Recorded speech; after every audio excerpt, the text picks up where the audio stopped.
আসসালামু আলাইকুম। সবাইকে স্বাগত জানাচ্ছি নতুন একটি রেসিপি নিয়ে। টক ঝাল মিষ্টি আমের আচার রেসিপি। বর্তমানে রৌদ্র ও বৃষ্টির অপূর্ব এক খেলা চলছে। এই রৌদ্র, এই বৃষ্টি। রোদে দেওয়ার ভেজাল ছাড়াই তৈরি করে নিতে পারবেন মজাদার এই আমের আচার রেসিপিটি। অনেকে আচার ঠিকমতো সংরক্ষণ করতে পারেন না। আজকে যে টিপসগুলো দিব, এটা যদি মেনটেন করতে পারেন তাহলে আপনাদের আচারও সারা বছর সংরক্ষণ করতে পারবেন। প্রথমে আমি প্রায় 2 কেজি আমের মতো নিয়ে নিয়েছি। এগুলোকে টুকরো করে নিয়েছি আর মাঝখানে কিছু দাগ দিয়ে দিয়েছি। লবণ দিয়ে ঠিক এই আচারের যেই আমগুলো কেটেছি 2 ঘন্টার মতো ভিজিয়ে রাখবো। তাহলে কি হবে, ভিতরে যে কষটা আছে সেটা থাকবে না। আর এই প্রস্তুতিটি কিন্তু অবশ্যই দরকার। আর এখন যেহেতু লবণ দিয়ে ভিজিয়ে রেখেছিলাম, এতে আমের ভিতরে লবণ ঢুকে যায়। আর পানিতে ঝরা দিয়ে রেখেছি। এখন হলুদ মরিচ কিভাবে মেখে নিচ্ছি সেটা দেখেন। মনে হবে কি আমরা রোদ্রে শুকিয়ে আচারটি বানাচ্ছি। তো যেই নিয়ম ফলো করতেছি প্রত্যেকটি স্টেপ ফলো করবেন, তাহলে আপনাদের আচারের লুকটা খুব সুন্দর আসবে। আর লবণ কিন্তু এই অবস্থায় কোনোভাবেই দেওয়া যাবে না। আর যখন পানি ছড়া দিয়েছি, ইচ্ছা করলে কোনো টিস্যু দিয়ে অথবা শুকনা কাপড় দিয়ে আমগুলোর গায়ে যেন পানি না থাকে সেটা মেক শিওর করবেন। আমি অফ ক্যামেরা সেটা করে নিয়েছি। কোনো অংশেই আমার কিন্তু আমের কোনো জায়গায়ও পানি নাই। এখন সাদা সরিষা 3 টেবিল চামচ আর লাল সরিষা 3 টেবিল চামচ আমি ধুয়ে ব্লান্ডারে গ্রাইন্ড করে নিব। সাথে একটু রসুন কুচি, সরিষার তেলও দিতে পারেন। আর শুকনো মরিচটা এক্ষেত্রে ভেজে নিচ্ছি চিলি ফ্লেক্স করার জন্য। এখন এ পর্যায়ে আচারের জন্য শুকনা যে মশলাটা তৈরি করতে যাচ্ছি, এর জন্য পাঁচফোড়ন 1 টেবিল চামচ, মৌরি 1 চামচ, ধনিয়া 1 টেবিল চামচ, জিরা 1 চামচ দিয়ে একটু টেলে নিচ্ছি। যখন দেখবেন যে কালারটা হালকা চেঞ্জ হয়ে যাচ্ছে আর খুব সুন্দর করে গরম হয়ে গিয়েছে, সেই অবস্থায় আমরা নামিয়ে নিব। বেশি টাললে এটা তিতা হয়ে যাবে। তো দেখেন কি পর্যায়ে আমি নামিয়ে নিচ্ছি। এটাকেও একটা গ্রাইন্ডারে গ্রাইন্ড করে নিব। তো প্রত্যেকটা জিনিসই আমি করে নিয়েছি। সরিষায় কোনোভাবে পানি ছড়ানো যাবে না। ভিনেগার, সরিষার তেল, রসুন দিয়ে করেছি। আর একটি কড়াই বসিয়ে দিয়েছি। এখন আমি 1.5 কাপ তেল দিয়ে দিচ্ছি। আর এই 1/2 কাপ রেখে দিচ্ছি, পরে আমি আস্তে আস্তে অ্যাড করব। এখন কিছু প্রায় 1/2 টেবিল চামচের মতো দিয়ে দিয়েছি পাঁচফোড়ন, 1 চামচ মৌরি, শুকনো মরিচ 2-3টি আমি ভেঙে দিয়েছি। আপনারা যারা ঝাল কম খাবেন তারা আস্ত দিবেন। আর একটু রসুন বাটা দিয়ে দিচ্ছি। এখন ভালো করে মিক্সড করে নিচ্ছি। এই যে ফেনাটা হয়েছে, একটু পরে কিন্তু এটা বসে যাবে। আর সরিষা বাটা 2 টেবিল চামচ ভরে ভরে দিয়ে দিচ্ছি।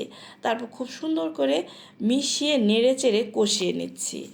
এখন কিন্তু চুলাটা মিডিয়াম টু লো হিটে আছে। আর মশলাগুলো মিশিয়ে নিচ্ছি, কোনোভাবেই এগুলো পুড়িয়ে ফেলা যাবে না।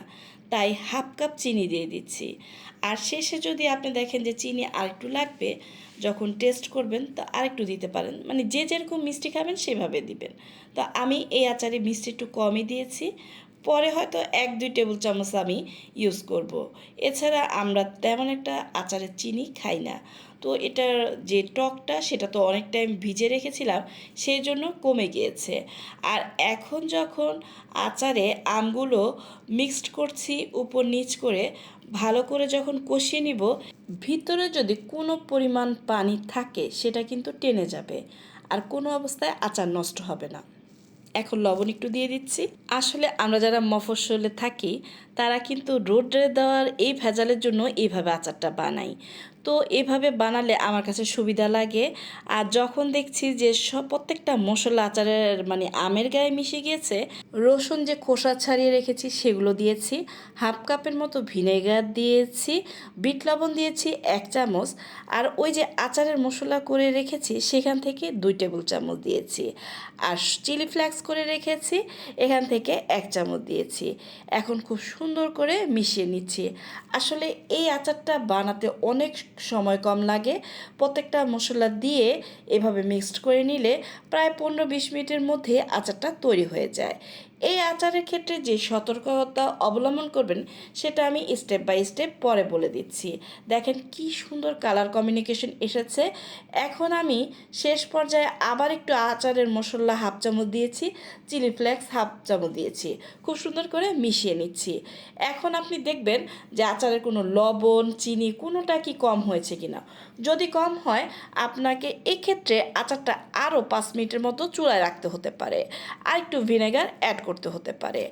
আর আমরা যদি রোদে দিতে না চাই, এ পর্যায়ে আমরা আচারটা ঠান্ডা হলে একটা জালি দিয়ে কিছু দিয়ে ঢেকে রেখে দেব। যখন চুলা থেকে নামাবো পরের দিন আবার একটা জাল দিয়ে সুন্দর করে যখন গরম হবে আস্তে আস্তে করে আগুনটা দিব, আর নেড়ে চেড়ে নিব আস্তে আস্তে করে, মানে হালকা হাতে।